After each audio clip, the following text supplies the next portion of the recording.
Адамзаттын жарчысы, жаңылануунун жана биримдиктин символу болгон Улуу Нооруз майрамы Алай жергесинде өзгөчө шаң менен белгилөнүүдө.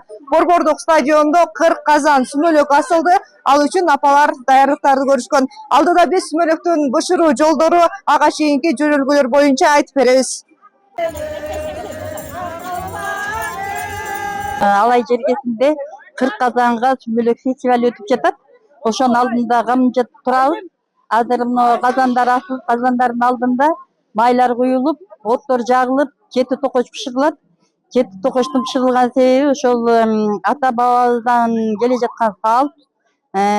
Бул ошол мына жер жарылып, чөп чыгып, желин айрылып, сүт чыгып дегендей Нооруз майрамынын алдында турабыз. Ошон үчүн бул неменин жети токоч бул Кудай жолуна дагы ошо багышталып Куран окулат. Ошон үчүн жети токоч бышыратабыз.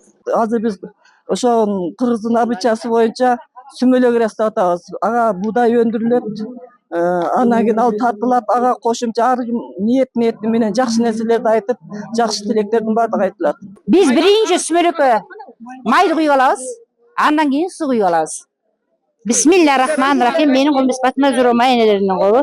Андан кийин бир чака суу куюп алабыз. Андан кийин буудайдан тартылган сууну куябыз.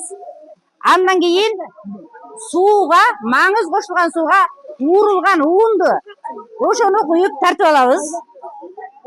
Андан кийин биз азыр кадимкидей уун менен эмени аралаштырабыз. Эми таш салабыз. Эми уунду салып аралаштырып, кадимкидей баары жолун кушуп, улам кайнап соолсо, кайнак суудан куюп аралаштырып бышыра беребиз.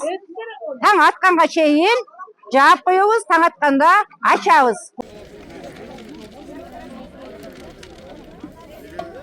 Ушул 40 казан сүмөлөк деп биз кыргызда 40 жана ошол 3, 7 деген сандарга аябай баа берет эмеспи? 40 кыз деп коет.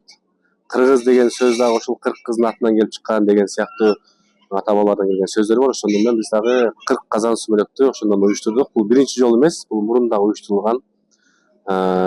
Ушинтип буюрса ар бир райондон эстафета кылып, кийин башка районго өткөрүп, ушул нерсени дагы демилгени көтөрүп, буюрса элибизге ушул Нооруз майрамын жайылтуунун максатын көздөп атканбыз.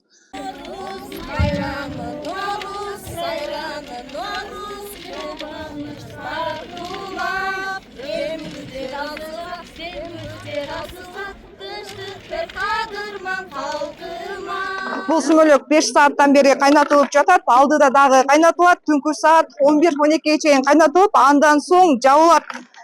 Сүмөлөк кайнатуу учурунда ар бир жаран аруу тилектерин, жакшы каалоолорун айтышат. Биз дагы айта кетели, дасторконубуз берекелүү болсун, ар бир үйдө тынчтык, бакыт орносун, өлкөбүз өнүгө берсин. Зарина Рахманбердиева, Ибрахим Төлөбаев, Ош жаңылыктары. Bizdin Alato